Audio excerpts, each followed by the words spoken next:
Welcome back. I'm so glad you're with us. I'm Linda Mackenzie, and we're talking about the Kaleidoscope World, and it's just two girls talking, and it's going to be my friend Joan Irvine, who's a great interviewer and has a show on healthylife.net radio, and it's a great show.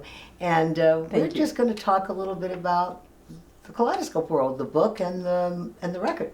Okay, well, wonderful. The thing is, it's not just a book and a record.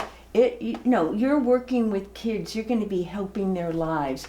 And one of the things is, we live in a world where there's lots of negative words and negative thoughts.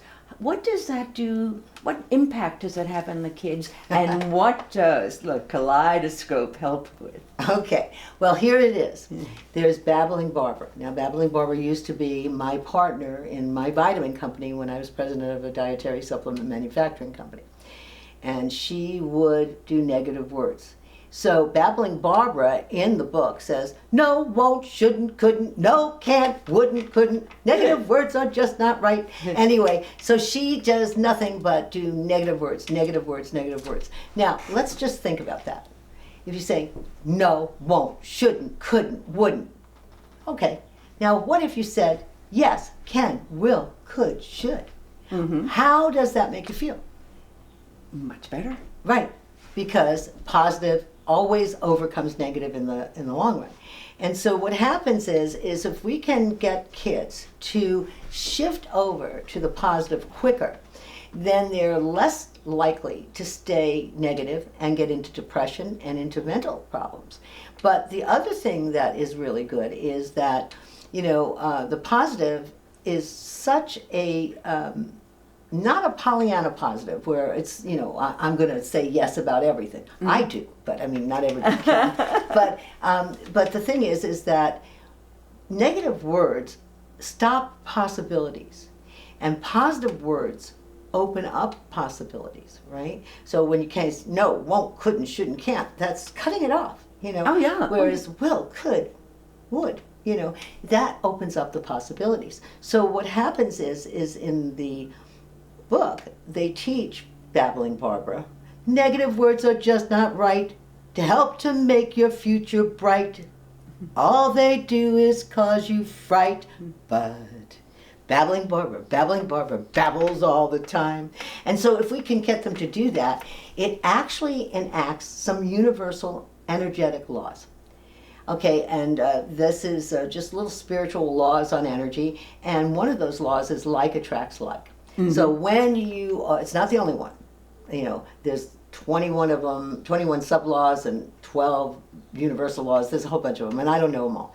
But with that one, if you're saying positive things, then positive energy will flow to you.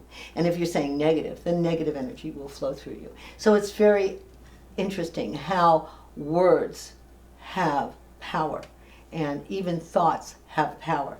So a positive thought with intention on what you want to do is the most powerful thing that you can do to keep yourself not only positive, but in that positive vein where positive things will come to you. Mm-hmm. Oh, absolutely. I mean, you can tell the difference if you're with somebody and if they have this positive energy. It's just amazing, and it's great. But then there's people that will have negative energy, and I just kind of cower from them because it's like, whoa, I don't want to get caught up in that energy. Right. And so being able to teach kids how to go from the negative to the positive and not let people have the negative words and all of that around. Or at least recognize them. Yeah. And then switch them out. Okay. And it's a very, very good thing. I originally, when I was writing this book, the original book, I've written it 3 or 4 times, but the original book that I wrote was, I was on tour at that time, and I said to my daughter, I said, she was a teacher at Lawndale school district here in California, and I said to her, can I read the book to the kids, because that'll force me to write the chapter because I don't want to disappoint the kids. And she said yes. And so they were I read them the book and one chapter at a time, and then I would bring the people in, like Gaily Go Gale the mermaid, and she would come in with a little mermaid tail, and she was my hairdresser, and she'd come in with a mermaid tail and give them gummy fishes, and they just love it, and then, but it was interesting because what happens is, and one of the characters that is the worst in the book is Mr. Negative, and he represents fear. That's the epitome of negative thoughts. All negative thoughts is for fear, okay? It's based on fear. And so Mr. Negative, this little boy was saying, his name was Gabriel, I thought that was a great name. My daughter was teaching them about green stuff, and how ecology and stuff, and he says, oh yeah, until we mess it up again. And all the little kids said, Gabriel, you're being like Mr. Negative. Stay positive. And so here it was, 6 weeks after I had given them that chapter, and those kids remembered that. That's how powerful this stuff is. And I'm so happy that God gave me this quest of my own to make sure that this book gets out, because it's very close to my heart to help kids and adults, because right now we need as much positive energy that you can possibly get. And if we are we're all in one consciousness. And so even if you think you're not helping, by just being positive, you're adding to the conscious energy, and it will overtake the negative. So I think it's apropos time that the book is coming out. Oh, it couldn't be coming out at a better time. Right. Because of what these children are experiencing, that they've been through the pandemic, a little bit older ones, that they're transitioning to a world that nobody has ever lived in. Right. And how do you how do you transition through this world and experience it? And especially when all you hear is negative. I don't even listen to the news any longer. Yeah, I have to, because I pull the news for the network. Right. But we stay out of controversy, and we don't purport fear. Okay, that's the one thing on our network that we don't do, because I've been running this positive radio network, healthylife.net, for since 2002. So that's a long time.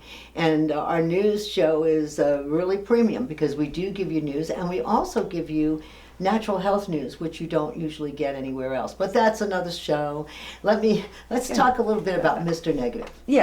Tell me about Mr. Negative and what he's doing and how you get them to work through that. Well, I know what they're doing, but they're Well, Manda is the little boy Randy and Manda fall down this kaleidoscope because they can't stop negative thought, and they end up in the Kaleidoscope World. And Manda gets frozen in fear every time she sees Mr. Negative, who happens to be from the Earth, by the way. Okay. And he's so greedy he turned green because he wants money. So anyway, so there's lots of funny little things in there. But fear. She cannot. The whole book is how to transcend fear. Okay, and fear is all around us. As we were talking in another segment, we had talked about how fear is used by pharmaceutical companies and everything, and doctors and Western medicine and news and politics, and watch out, they're bad, they're this, they're that. That's not positive. So and all of that fear is based on through my study on two things. It's either a fear of loss or a fear of death. Okay, anything that you're fearful of, if you break it down, it's because of a fear of loss or a fear of death. Now, there is no fear of loss, shouldn't be, because we come into the world with nothing, and we go out with nothing except the love that we give and the love that we receive. That's what we get. And then as far as death, there is no death. There's only a transition of energy to another form. And I've been on the other side, so I can tell you that I was in a lot of documentaries about that, and all over the world, actually. And so there is no death. So therefore, to have fear is kind of, why do you have fear? And so the fear is a growth process. It's trying to tell you what not to be fearful of. So if a kid is afraid to take a test, oh, maybe he's got to study for that test, right? So it's not just, so if he studies, then the fear kind of abates, right? Now, everybody has appropriate fear, which is if you're going to cross the street, you want to look both ways so you don't get hit by a car. But inappropriate fear is part of our life today.